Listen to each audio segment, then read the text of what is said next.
Hey, we're back with a new season 3 of Go Find Yourself. Season 3. After a little bit of a hiatus and break, mainly Ceara's fault, although we're going to do that every year for winter break. We are back. So today, we have a whole bunch of stuff we're going to talk about. We spent the last month / the last couple of days going through all of the information, news, months. We spent months. I read news for months, accumulating all day, every day for the last month, looking this stuff up and coming up with tallies, or kind of just our aggregate news of what happened over the last 6 weeks. So we're going to talk today about, of course, ETFs, the Bitcoin ETF. Well, hold on. It's not exactly aggregate news. It's like aggregate forecasts. So every January, everyone wants to have clickbait. They come out with their forecasts for the next year. This year, obviously, being 2024, we looked at the Defiant. We looked at Amazon AWS. They released quite a few publications about crypto. We did Crypto Basic, Forbes, CNN. And then we also took a look at some individual blogs and what they were saying, plus sentiment on crypto Twitter. There's a lot going on, so we're definitely not going to hit everything today. But I tried to distill it into 5 primary topics. So like you said, ETFs are number 1. Yeah. ETFs, BTC ETF, and ETH ETF. I think there is some historical stuff in there, of course, but yeah, predictions, good point.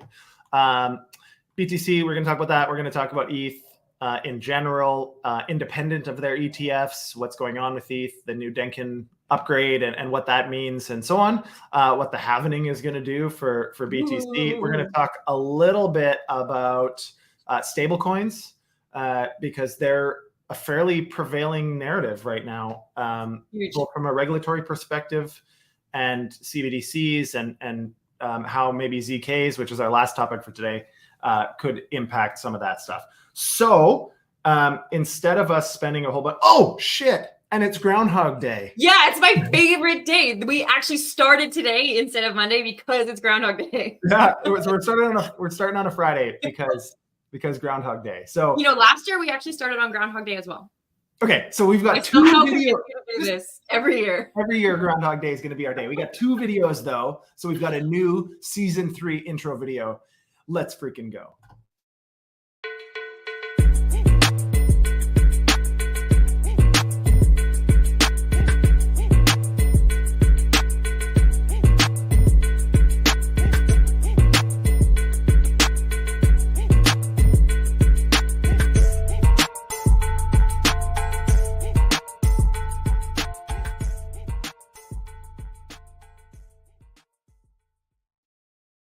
Look at that timing with the banner. You were just waiting, hey? I'm so excited. I love Groundhog Day. Okay, so for anybody who is not from North America watching, Groundhog Day is how we get through the worst part of winter.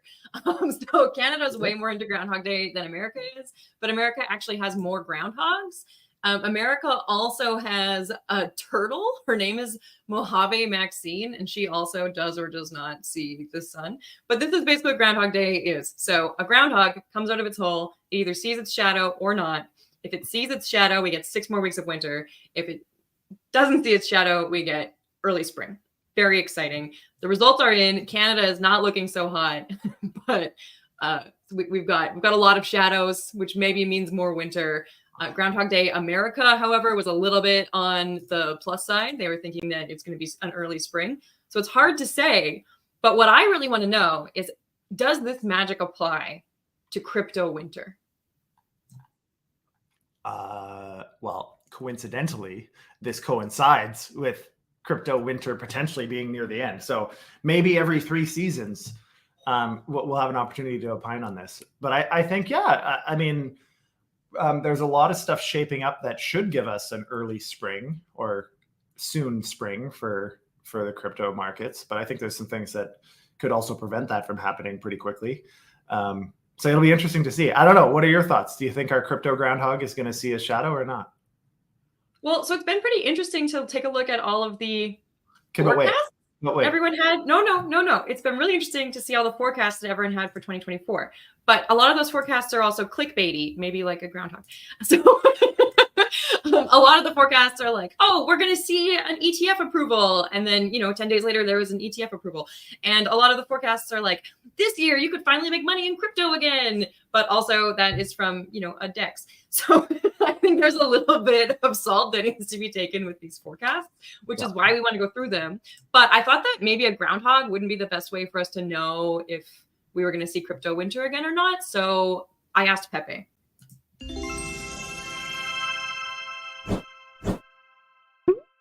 Yay! There we have it. That's what you've always wanted in your life, right? But what I actually wanted to do is play that fun other video. Oh, I was going to play it at the end. Oh, okay, sweet. Like okay, so apparently crypto winter is ending early. I mean, okay, according to what's going on with ETFs, with exchange traded funds, I would say so. So before we get really far into this, JD, what is an ETF? Exchange traded fund. Generally speaking, it's a fund of some underlying basket of assets that is traded on natural national securities exchanges in the US. So New York Stock Exchange or NASDAQ or whatever. And what makes it easy is that people can buy and sell shares of this ETF on the open market without having to go through the ETF issuer and all the process of being in, for example, an LP in a fund. This is something that generally ETFs can be purchased by any investor in the United States. So it can be a part of your 401ks or IRAs in Canada, RSPs and others. It classifies these assets in a different way that they can be used in a lot more workflows. So super exciting, obviously. Okay. And then what happened January 10th? January 10th, the SEC couldn't wiggle out of their ties on their hands for the first time in the last 6 or so years, which is kind of inevitable if you get enough momentum and pressure from industry that just isn't going away. Eventually they say enough things that they start to contradict themselves or so on. And that's kind of what happened. You can't allow futures ETFs without, by definition, accepting spot ETFs and so on. And so they kind of backed themselves into a bit of a corner that I think was near impossible to get out of, which is why on January 10th, finally, we had an approval for an ETF. And what forced their hand there, and we've talked about this, but what forced their hand there was the ARK, Cathie Wood's application, the ARK Invest ETF, had been postponed a decision the maximum amount of times. So they had to make a decision. It had to be either approve or deny. And they couldn't deny it. If they denied it, then they would have to go back and change a whole bunch of stuff. So that's why everybody was kind of suggesting everything was, I don't know, was going to get approved. There was a lot of people. I think there was a higher probability that it maybe couldn't, that they would try to deny it anyways. But here we are. So it was approved. Now, of course, people are now looking forward to the ETH ETFs, and people believe that will be May 23rd. I know that you're a little bit fuddy on that. You don't think it'll be May 23rd? No, I think they're going to punt as many times as they can. Well, we've seen them do that already with the BTC ETF, so I don't know why they would change their tune now. But I mean, Ethereum does cover many of the things that were concerns with respect to Bitcoin. It also has some other kind of nuanced challenges that it brings to the table. It's not as deep liquidity. There's greater volatility, greater max drawdown, a lot of these things. Venues to do large block trades are less frequent. They exist, but there's a lot of venues to do large scale BTC transactions, which is what needs to happen here. Now you can still do that with ETH. It's a little less efficient. So I think they will eventually be approved, of course. right. I'm just not as confident, A, that they're going to get approved now, and B, I'm not confident that they'll get approved on the first go. Now, BlackRock did apply for an ETF, ETH ETF, as far as I understand. And so that, I think, forces the hand of the SEC a little bit. That really was, in a lot of ways, the catalyst for the BTC ETF also was BlackRock and Fidelity and everybody kind of all at once piling on, or whoever else got ETFs. I can't even remember. There's a whole bunch that were approved all so many days ago. Yeah, so many days ago. Okay, but the big question, do you think that this is an indicator of ongoing crypto winter, or do you think that this is going to give us a DeFi summer? Do you think ETFs will impact DeFi? Do you think that this is a sign that we're going to hit a bull run? What's going on? Well, I think it's, I think there's reasons to feel positive about the space going into this year. I think the largest headwind, in my opinion, has nothing to do with crypto. The largest headwind, I think, is just the macro global economy. And although crypto in some circumstances is seen as an alternate asset class to risk off some of the trad market stuff, often a lot of your institutions and enterprise just go to cash. And if that's the case, crypto, because of the way that liquidity is managed, especially on AMMs, we just go volatile. And save your overarching opinions for the end. Like, what do you think about ETFs? No, I'm getting there. The ETFs, I think, should, in theory, have a really significant and positive impact on not only the major tokens in the space, but there's a bit of a waterfall effect in many cases. You make some money on the majors, and then everybody wants to invest in other things. So I think it'll be good if we get there. Well, that is what people are hoping for Bitcoin, right? Huge expectations of rally. Even if we talk about price predictions from a number of credible individuals. I'm talking Mark Mobius, James Butterfield, that kind of thing. All of them think that we're going to see, well, I mean, there's a bit of a spread between the price predictions. They have anywhere from $60K to $500,000. So yeah, I maybe am not quite as bullish as a couple of people. We had CoinFund's Seth Gins say somewhere between 250 and 500 with a potential to reach 1 million in this next cycle. Matrix Port projects a rise to 125 by the end of this year. I mean, I probably fall somewhere in the middle. 120,000 is only 3x. Yeah. Which by all standards is not that crazy for Bitcoin in a bull market. So I don't find that. Now, Bitcoin got down to the 10,000 range. So we're already 4x. That would be 12x from the bottom. That would probably make sense. I think getting kind of to that 125 plus range is probably where we'll end up. But you just don't know. Like, it could be a lot more. It all depends on mass market and retail demand, because the spot ETFs, we've talked about this a lot, but what makes a spot ETF impactful to us, the rest of the people in the space, is that every time that somebody, a normie, wants to buy $1,000 worth of Bitcoin for their IRA or 401k or retirement accounts or whatever, that Bitcoin also has to be bought off the open market and custodied. So for the ETF. So every other type of ETF, futures ETFs and so on, are not actually settled. The underlier is not settled. And so anyways, this is a big deal. If there's enough demand, coupled with the halvening, which we'll talk about in a second, but if there's enough demand from the ETF, coupled with some of the other influences and pressures causing the price to, generally speaking, go up, I think we could see some pretty interesting movement on BTC. But well, I'm not $1 million bullish. That'd be cool. No? Are you $250,000 bullish? No. If I had to, I'd probably settle somewhere in the neighborhood of that 100, 125 would be my. If I was with Antony Trenchev and some people at Standard Chartered, those are your new besties. Matrix Port, yeah. I'm going to make a little BuzzFeed quiz where you can find out which analyst you're as bullish as. I do think that we'll see a price surge, though, in relation to the halvening. I mean, of course we are. This isn't so much I think, but market shows and we predict that. So essentially what the halvening is that every 4 years, the rewards that you get for mining Bitcoin are halved. This is supposed to create scarcity. It acts kind of like a luxury good.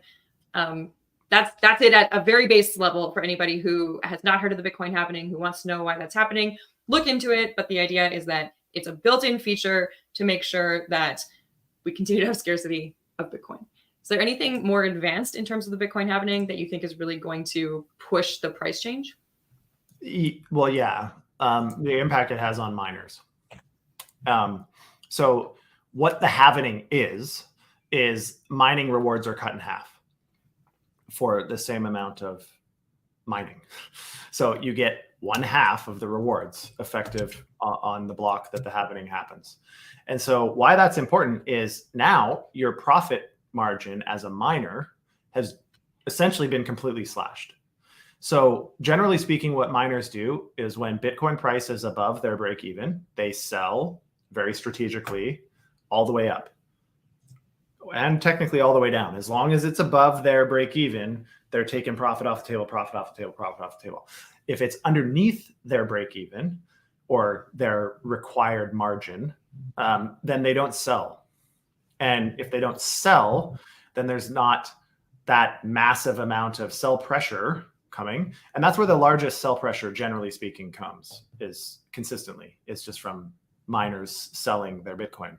Most other people, smaller transactions, they're accumulating Bitcoin to hold for the long term. But miners are selling often and consistently. And so when they don't sell, the price of something is supply versus demand. And if there's very little supply, then the price has to go up given static demand. So anyways, all of that to say, I guess we'll see. What happens. Well, Bitcoin isn't the only one undergoing major changes, although the happening's pretty predictable as per every 4 years. ETH itself is also seeing a lot of updates, and we just got news yesterday that the Denkin hard fork is likely to happen as early as February 8th. So that is a pretty big deal. But the Denkin... Say that again 3 times fast. Denkin. So if you say it fast, it sounds like Denkin. And because it's proto-dank sharding? Yeah. Dank sharding is the whole point. Why didn't they make it an A then? Did they name it after someone? I should have looked into that. Because that would be Dankin. A big thing about the Denkin upgrade is proto-dank sharding. Yeah. Proto-dank sharding is, well, they're introducing data blobs. I actually just love all of the terms that are behind this upgrade. It's all a little bit nonsense, but it does make sense when you pull it all together. But they are going to be able to process huge amounts of transactional data parallel. So we won't see the same levels of congestion. Transaction fees will go down, gas fees will go down. That's a pretty big deal. And people really believe that this will allow us to be more effective in DeFi, in dApps, in DEXs, that kind of thing as well. And that will see maybe DeFi summer 2024.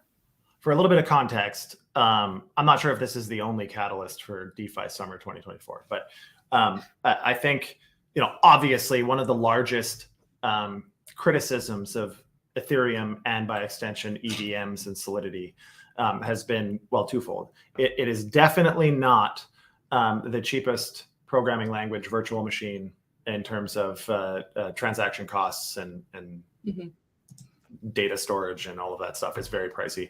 The other problem with Solidity is there's very little you can do in the contracts before you hit contract capacity, contract maximum capacity. And so a lot of things happen either off chain, they have to calculations and all of these things. And there's multiple transactions and multiple kind of bottlenecks of centralization. This addresses a lot of that. It allows larger data payloads in parallel, and it removes all of those data transactions and compute transactions and all of these things that congest the network, cause gas fees to go way the heck up, and delays and failed transactions and all that stuff. This is actually next to being able to implement proof of stake entirely. This is something that's been looked forward to for a very long time. It's a big deal. It will, in fact, make, in particular, layer 2s and other solutions built on Ethereum a hell of a lot more efficient, cheaper, faster, more predictable. So, anytime a blockchain can become faster, cheaper, and more efficient, it's pretty big news. So I think it's a very exciting prediction for Ethereum. I mean, who knows what's going to happen? We've seen a lot of consolidation actually in the last little bit on ETH and ETH L2s, which is pretty interesting. That a lot of protocols, a lot of new developments are happening on Ethereum. I've been a bit of a critic of that, but we'll see. This danksharding might make it scalable another leg now. We'll see. Yes. People also think that this combined with honestly just ETH's popularity, but with the ETF potential in May, that we're going to see way more institutional demand for ETH. I think that could be the case. We're probably going to see a much more efficient BTC market as institutions and quant traders and high frequency firms come in and start building processes to participate.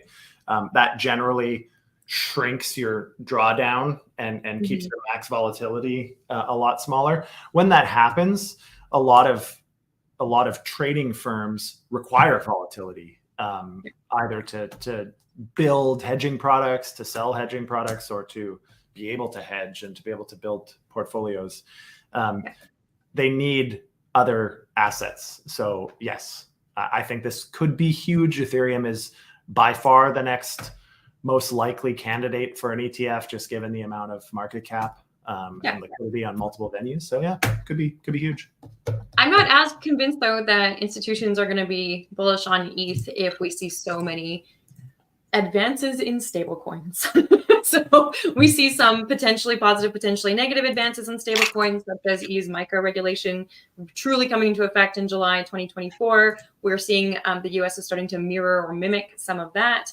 So there will be more regulation. That's a little bit safer for a lot of institutions, but that also, like you said, means probably less price volatility, especially within a stablecoin. Do you think stablecoins are going to be the hot institution, or do you think ETH will be hot for institutions? Yes. I think they do two totally different things. Well, they do. Yeah. Well, yeah. Okay. So I know we all know they do two totally different things.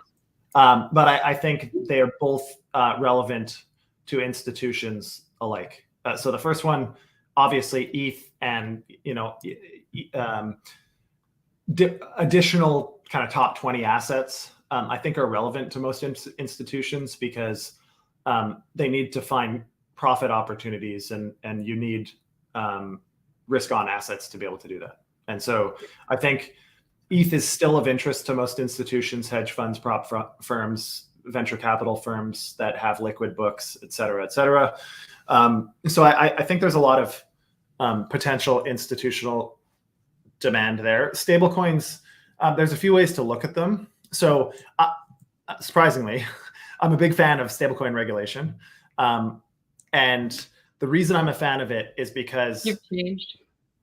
Yeah, I'm a fan of regulation in a sense, and I'll explain in a minute. But if we look at the stablecoins that have performed okay, Circle and Tether, USDC and USDT, I think, and DAI, I suppose, as being asset-backed stablecoins.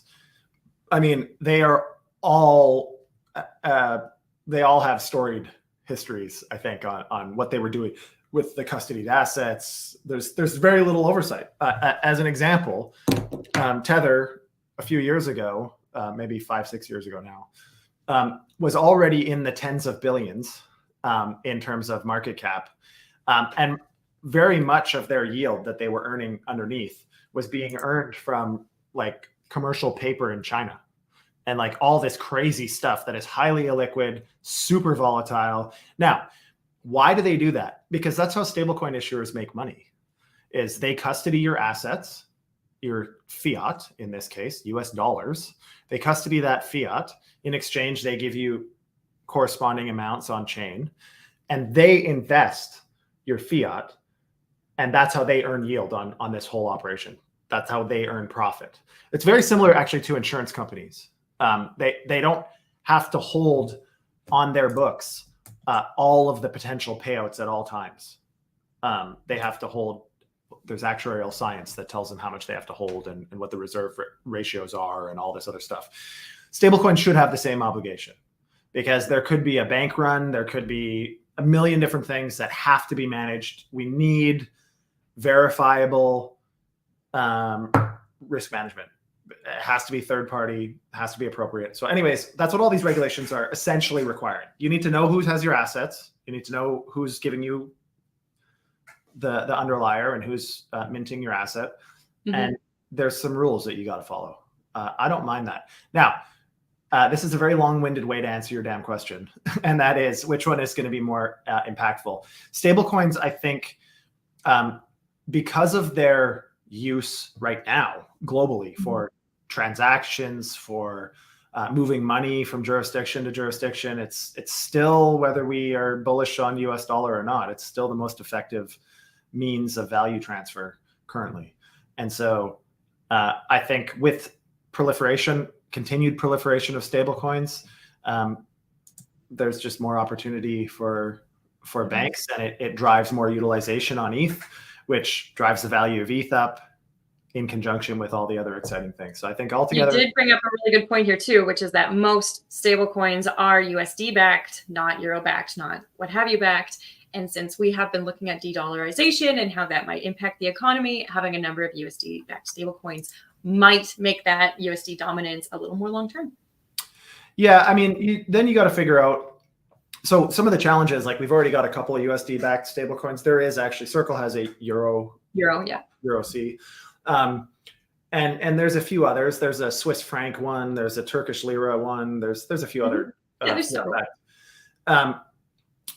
Having more of them isn't necessarily a good thing unless they do different stuff. So USDT and USDC are already pretty big.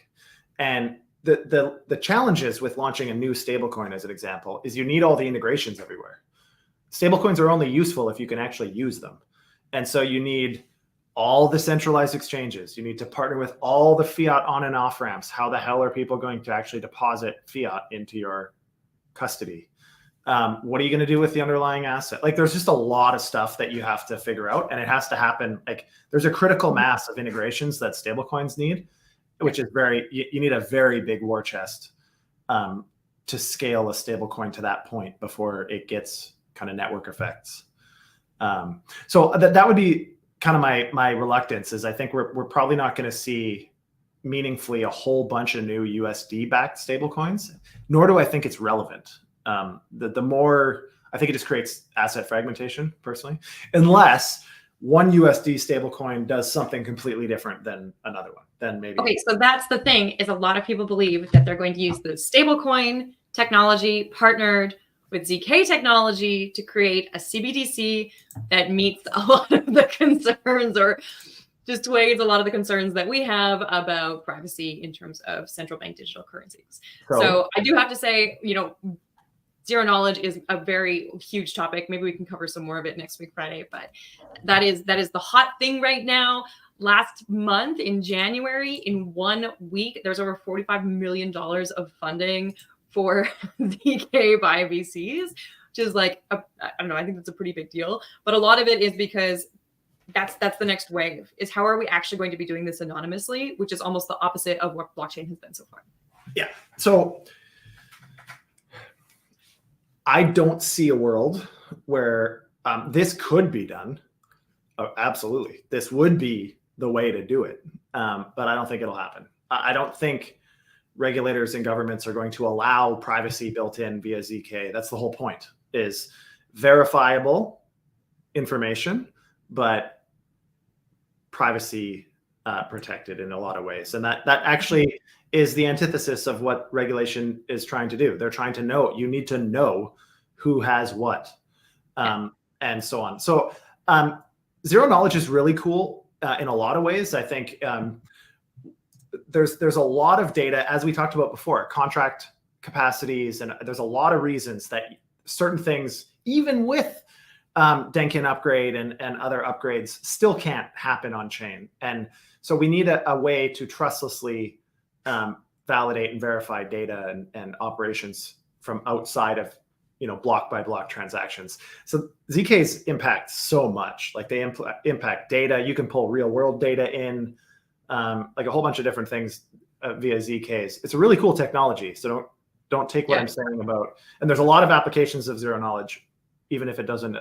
There's no way we could get into all of that here. No, it would take forever. But it would solve the problem of, all of us, the social credit problem and freezing accounts and all of this stuff. Again, I've said many times, I mean, for all intents and purposes, Tether and Circle are CBDCs without government intervention. The value of the US dollar is still entirely pretty much controlled by the Fed and monetary policy in the US, which impacts Circle and Tether exactly the same. So the only reason they would want to make any changes there is to have more control. And the only ways to get more control are to have unfettered access to your transaction history, and a lot of that be real-time data. Imagine the government has real-time data of all your transactions. How quick would they have algorithms to assess who's a good boy and a good girl and a bad boy and a bad girl? Anyways, regardless of your political stripes, it's a big problem. ZKs would work. I don't think it'll happen, to sum up. Okay, those are your hot topics for the forecasts of 2024. We talked about ETFs, we talked about Bitcoin, we talked about Ethereum, we talked about stablecoins, and we talked about ZK. We're going to have episodes to dive deeper into each of those as we go through the year. But before we go, JD, 2024, do you think that the groundhog saw his shadow? Do you think we're still in crypto winter? Or do you think that he saw the sun and we're going to see a melty, warm, embracing summer? If he saw the sun, he also saw his shadow. The shadow he looks right into the sun. You can't see your shadow if you look right into the sun. But shadows go the other way. Think about it. But there is a shadow. If there's no sun, then there's no shadows. Anyways, it doesn't matter. What do I think is going to happen? I think 2024 is going to be a big year no matter what. I think the crypto winter is ending, but I think I'm not convinced that it's going to be early yet. I think we're probably going to see meaningful movement around April when the halvening happens. I think until then, everybody's just kind of waiting for the macro sphere to figure itself out. Are they going to reduce rates? Are they going to keep the rate consistent? I don't know. That'll impact things a lot. Well, that is your Groundhog Day wrap up. Okay, wait. Before that, I want to play the Groundhog video first. Yeah, but go find yourself first, and then play it, and then click end stream. No, not yet. Just wait. So we're, if you noticed, we're not on Twitter Spaces anymore. We're not doing Twitter live videos. We're just doing Apple Podcasts, Spotify, and YouTube for now. And we'll make some posts maybe on our some static posts or shorts and stuff on Twitter and Instagram and TikTok or whatever. We're trying to do that so we can focus a little bit more and get a little bit of ad budget behind it to expand our user base and so on. So please like, share, and subscribe. Help us out. Help us get the word out. Tell your friends. We do this every day, Monday to Friday, 12:30 p.m. Eastern. And we're in the 200s of episodes now. So we're here to stay. We're going to keep going. So help us out, support us, like, share, subscribe. Okay. We're going to end with this beautiful little groundhog video. Hey, JD. Go find yourself. Go find yourself. I said it first. I win. Okay.